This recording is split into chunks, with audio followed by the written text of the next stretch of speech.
Olá, investidor. Hoje temos uma convidada muito ilustre aqui no nosso cenário, a mãe da Dubi e da Yara. Se vocês não conhecem ainda a Dubi e a Yara, vocês vão conhecer.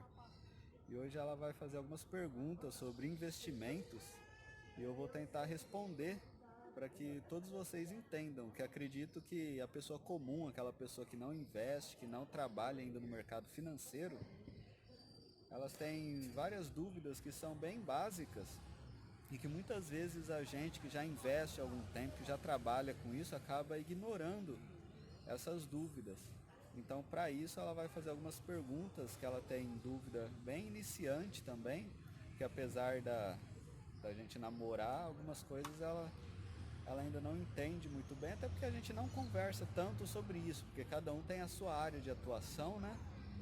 Então ela não é tão vinculada assim à área de investimentos. Então vamos ver se com essas perguntas talvez seja dúvidas de vocês também. Então o nome dela é Clara, se apresenta aí, Clara. Olá, meu nome é Clara, mamãe da Dubi da Yara, como ele já disse. Para quem não sabe, Dubi e a Yara é o nosso casal de gatinhas fêmeas. Isso. O meu contato assim com o mercado financeiro começou através dele, né? Então, como ele estuda sobre isso já há muito tempo, a gente não conversa muito sobre isso, mas eu tenho sim algumas dúvidas, apesar de investir com ele, né? Ele gerencia aqui os meus investimentos. Mas não é uma área assim que eu tenho tanta afinidade. Então é um assunto que eu não tenho tanta profundidade de conhecimento. Mas conversando com amigos, né, e eu chego à conclusão de que há algumas dúvidas que são gerais, né, para quem não tem tanto contato assim com essa área. Uma das perguntas que eu mais escuto, e é uma dúvida que eu tinha muito, né, no início, quando ele começou a falar sobre mercado financeiro, investimentos, enfim, é se é possível a gente começar a investir com pouco dinheiro. É possível? Sim, é possível e é uma dúvida muito comum. Lá, 6 anos atrás, quando eu comecei, eu também tive essa dúvida. E hoje, com as plataformas digitais, né? Hoje você consegue abrir conta através de corretoras online. E isso é tão seguro quanto abrir conta num banco físico, porque são as mesmas legislações que o Banco Central ele cobra de um banco físico, ele cobra também de um banco digital, de uma corretora. E para quem não sabe, quem investe através de um banco, seja ele um Itaú, um Bradesco, um Banco do Brasil, você investe também através da corretora desse banco. E hoje em dia a gente já consegue abrir conta diretamente numa corretora digital. Como eu já falei, seguindo todas as mesmas regras, né, legislações que uma corretora de um grande banco. E por que que isso facilita? Porque antes você tinha muitas vezes um valor mínimo que você conseguia começar a investir. Aqui podemos falar tanto de ações quanto renda fixa. E o custo para você começar a investir muitas vezes inviabilizava o próprio investimento. Porque imagine que você fosse investir às vezes R$ 1.000. Um custo para você dar uma ordem para comprar uma ação, por exemplo, era de 1% desse valor. Então, se você já começava perdendo 1%, 2% desse valor já para começar a investir. Para isso ser recuperado, às vezes inviabilizava o próprio investimento. E hoje existem corretoras com taxa zero, que não é cobrado nenhuma taxa para você enviar a ordem, né, de compra de uma ação aqui no caso. E falando de renda fixa também, lá atrás quando eu comecei, eu lembro que tinha um valor mínimo para você conseguir bons produtos de investimento. Tanto para investir em CDB, né, para quem não sabe é o certificado de depósito bancário, que nada mais é do que você emprestar dinheiro ao banco. Você investir no LCI, que é para o banco emprestar na área de imóveis, né, que é a letra de crédito imobiliário. Então existia muitas vezes um valor mínimo para você conseguir boas taxas. E eu lembro até que na época eu tive que juntar valores, né, com a minha mãe para a gente ter um valor um pouco maior para conseguir boas taxas. E hoje em corretoras você consegue investir com valor até pequeno nesses investimentos de renda fixa, por exemplo, a partir de R$ 100, alguns produtos melhores, com uma rentabilidade melhor, R$ 1.000, 5.000. Então um valor relativamente baixo. E na renda variável, então, nem se fala, né? Hoje, se você escolher uma ação, por exemplo, que custe R$ 30, para você comprar uma ação, basta você abrir a conta, que é gratuita. As corretoras hoje normalmente não têm nenhuma taxa para você manter essa conta aberta. E você consegue, depositando R$ 30 ali, que é o valor dessa ação hipotética nossa, você já consegue comprar uma ação e ali você conhecer, né, a variação. Você vai ver que esse valor investido ele vai variar, pode variar para cima, para baixo. Claro que no longo prazo, você escolhendo um bom produto, a chance de você ter um retorno negativo é muito baixa, né? Mas no longo prazo o investimento sempre tende a ter um retorno positivo. Aí o desafio aí, muitas vezes, não é você ter retorno, mas sim você ter o máximo de retorno possível. Porque às vezes em um ano que você poderia ter 30% de retorno, você ter 5% de retorno, querendo ou não, é aí um valor que você deixou de ganhar. E quando você deixa de ganhar, também podemos incluir isso como uma perda, né?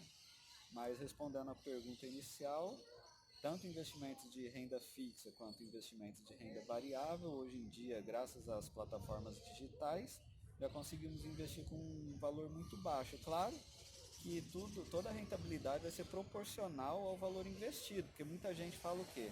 Ah, eu não vou investir porque eu tenho pouco dinheiro. Lembrando que o controlador da empresa que você for investir está ganhando proporcionalmente igual a você. A diferença é que ele tem vários milhões investidos. Você às vezes vai ter R$ 1.000 investido naquela ação, mas percentualmente você está ganhando igual ao controlador dessa empresa. Falando aqui investimento de renda variável, né, mais especificamente em ação. Então não desanime quando você investir ali R$ 1.000, R$ 10.000 e aquele rendimento você vê que é muito pequeno. Por isso que a gente fala que o importante é você acumular. No início da fase do investidor, né, que o investidor ele vai passar por várias fases, que é a fase, três fases, né, basicamente, que é a fase de acumulação, que é quando você começa a acumular o patrimônio. Depois você não vai mais conseguir tanto com a sua renda ter um valor muito grande para conseguir acumular. Às vezes você já casou, teve filho, aí você não consegue mais guardar dinheiro, mas você continua ali com esse dinheiro sempre reinvestindo os dividendos, reinvestindo todos os lucros, então continua nessa fase de acumulação, né? E no final você começa a usufruir desse dinheiro, aí onde você começa a pegar o lucro desses anos de investimento para começar a gastar com você, talvez na sua aposentadoria, talvez até antes disso. Porque quando você se torna investidor, você não necessariamente precisa esperar a aposentadoria do governo. Você consegue, dependendo qual percentual do seu salário que você poupa, você consegue ali com 10 anos, às vezes, ter a mesma renda que você tem hoje no seu emprego. Um cálculo bem rápido é que se você poupar 30% do seu salário hoje por 10 anos, agora vamos colocar aqui uma rentabilidade de 1,5% ao mês, em 10 anos você teria 100 vezes o seu salário. 100 vezes o seu salário, com 1% você já teria basicamente o seu salário mensalmente. Então você conseguiria aposentar com o salário atual, com 10 anos de poupança, numa rentabilidade teórica aqui de 1,5% ao mês. É fácil conseguir isso? Não é. Mas com estudo, dedicação, às vezes você não consegue 1,5% ao mês, mas você consegue aumentar seus aportes, né? Em vez de poupar 30%, poupar 40%, 50%. Então uma coisa compensa a outra também. Mas voltando lá na pergunta inicial, sim, é possível hoje em dia investir com pouco dinheiro. Qual dúvida mais que você tem, dona Clara? Também uma dúvida que eu vejo que é geral, as pessoas sempre quando a gente conversa sobre isso, o que a gente precisa saber, né, para começar a investir. A gente precisa ter, que tipo de conhecimento a gente precisa ter para fazer isso? Então, existe aquele conhecimento mais aprofundado que quem vai ter vai ser o profissional de mercado financeiro, né? Por quê? Não só investimentos, mas tudo na vida existe a curva de aprendizagem. Digamos que você queira aprender sobre física quântica. Se você estudar um dia, tudo que você for ver vai ser novidade para você, você vai aprender. Se você estudar um mês, você vai aprender muita coisa. Mas depois de 5 anos estudando, por exemplo, muita coisa vai ser repetido, algumas coisas vão ser detalhes mínimos. Então existe essa curva de aprendizagem, que no começo você aprende muito e depois essa curva vai diminuindo. Você precisa gastar mais tempo para aprender um percentual bem pequeno de informações novas. Então, o que seria interessante, importante para o investidor iniciante saber? Importante ele saber que existem basicamente dois grandes grupos de investimentos, que é o investimento em renda fixa e o investimento em renda variável.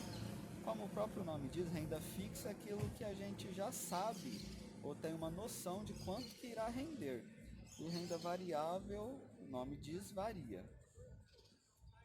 Então, se você pode ter uma renda fixa, um CDB, como já falei, uma poupança é um investimento de renda fixa. Claro que não é um dos melhores investimentos que tem, né? Como já sabemos, mas você pode investir numa LCI, numa LCA, num CDB. Então, são investimentos de renda fixa, que podem ser pré-fixado ou pós-fixado. O que seria um investimento de renda fixa pré-fixado? Você investe já sabendo quanto que você vai ganhar. Por exemplo, você comprar um investimento de renda fixa que vai pagar 12% ao ano, você sabe que ao final de um ano você terá rentabilidade de 12%. Só que o que acontece? Se a inflação subir muito e ficar acima desses 12%, você irá perder para a inflação, ou seja, seu poder de compra terá diminuído, apesar do seu patrimônio ter aumentado. Então ele é um investimento, principalmente em países que têm um histórico de inflação como o nosso, né? Ele é um investimento um pouco mais arriscado. E já investimento de renda fixa pós-fixado, ele é atrelado a algum indicador, como por exemplo o próprio IPCA, né? Que é o nosso indicador de inflação. Se você pode comprar um investimento, né? Investir num produto, que ele vai render, por exemplo, 2% ao ano mais IPCA. Então, como que acontece? Você vai render 2% ao ano e se o IPCA naquele ano foi de 10%, então vai ser os 10% mais esses 2%, chegando ao final de 12%. Só que aí qual que é a segurança? Se a inflação subir e o IPCA for para 15%, você vai render 15% mais os 2% estipulados. Mas é renda fixa por quê? Porque ele é atrelado a um indicador, no caso aqui IPCA, pode ser a Selic, pode ser o CDI. Então esses são investimentos de renda fixa. E sabendo que esses investimentos, vários desses investimentos de renda fixa são garantidos pelo FGC. O que é o FGC? É o Fundo Garantidor de Crédito. É um valorzinho que todas as instituições financeiras elas têm que depositar nesse fundo para, se caso algum banco que você tenha dinheiro, esse banco venha a falir, eles vão restituir o valor que você tem investido. Só que tem um porém aí, eles restituem até um valor máximo de R$250 mil na data em que eu estou gravando esse vídeo.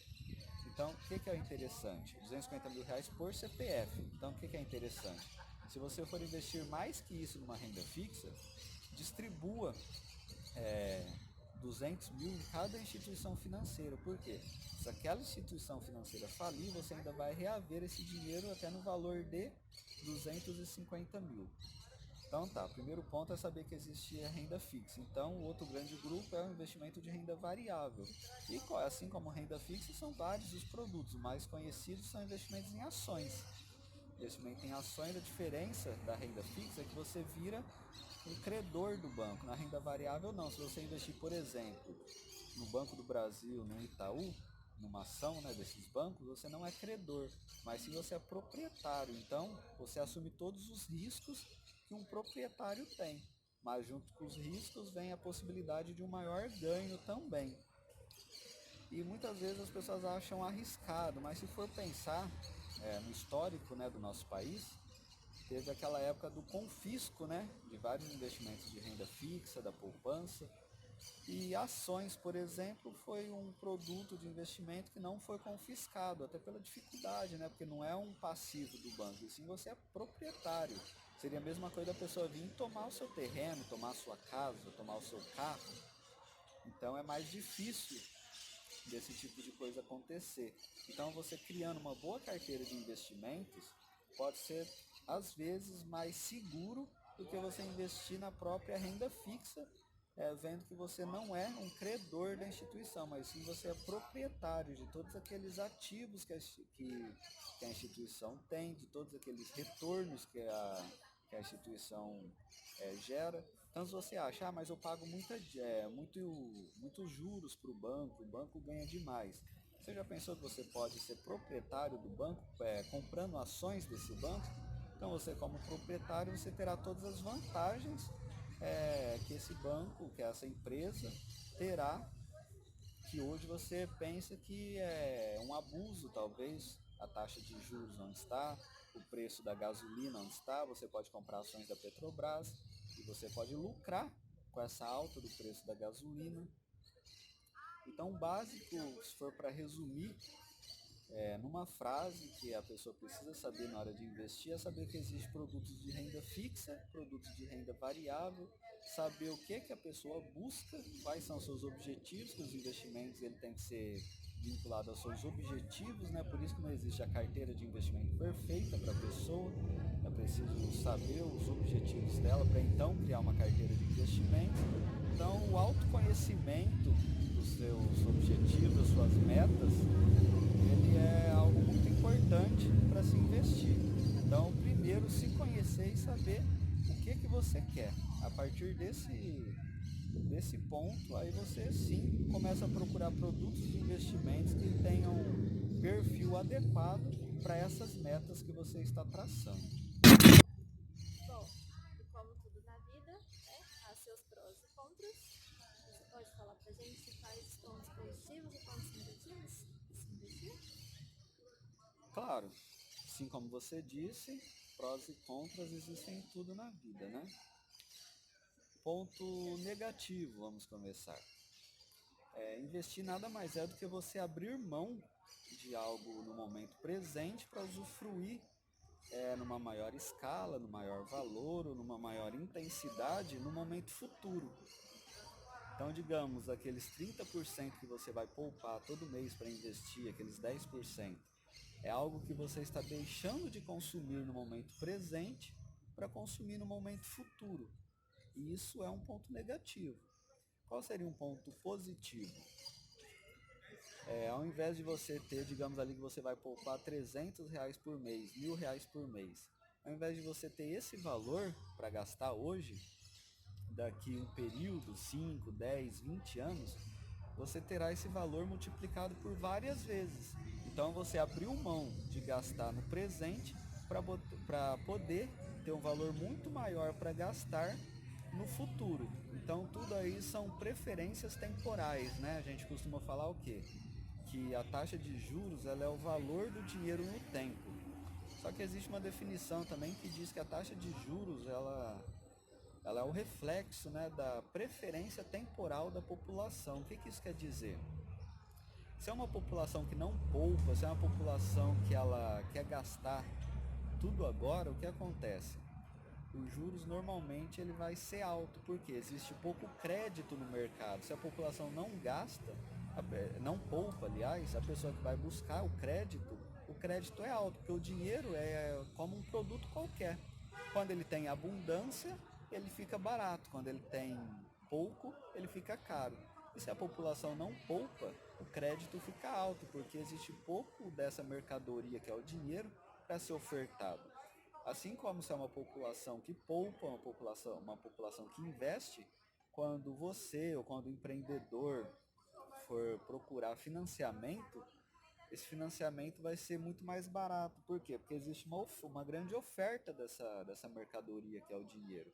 E lei da oferta e procura. Quanto mais oferta, menor o preço desse produto. Então, os pontos positivos e negativos seria isso. Você abrir mão do presente para usufruir no futuro e levando em conta aí a preferência temporal. Qual que é a sua preferência temporal? Existem até pesquisas que dizem que o ser humano, existem vários tipos de filosofia, né, de estilo que a pessoa usa para viver. Tem aqueles que vivem muito pensando no passado, tem aqueles que vivem muito no presente, tem aqueles que vivem muito no futuro. Então, de acordo com isso, você vai saber se você é uma pessoa que pensa mais no futuro ou mais no presente. Porque se você é uma pessoa que poupa, isso a gente já sabe então que parte da sua intenção, dos seus objetivos, ele está focado no futuro. Se é uma pessoa que gasta tudo hoje, que não poupa, que gasta tudo que tem, nós sabemos que a preferência temporal dessa pessoa está totalmente no presente, ela não se preocupa com o futuro. Então é um caso muito de preferência temporal e esses são os pontos positivos e negativos de se investir. Mais alguma dúvida? Por enquanto é só. Então, por esse vídeo, essas 3 dúvidas, acredito que são dúvidas bem comuns das pessoas que estão começando a investir. Se você tiver mais alguma dúvida, escreva aqui embaixo, deixa um comentário pra gente. Se inscreva no canal também para essas informações, né? Chegar ao maior número possível de pessoas e nos vemos no próximo vídeo. Até mais.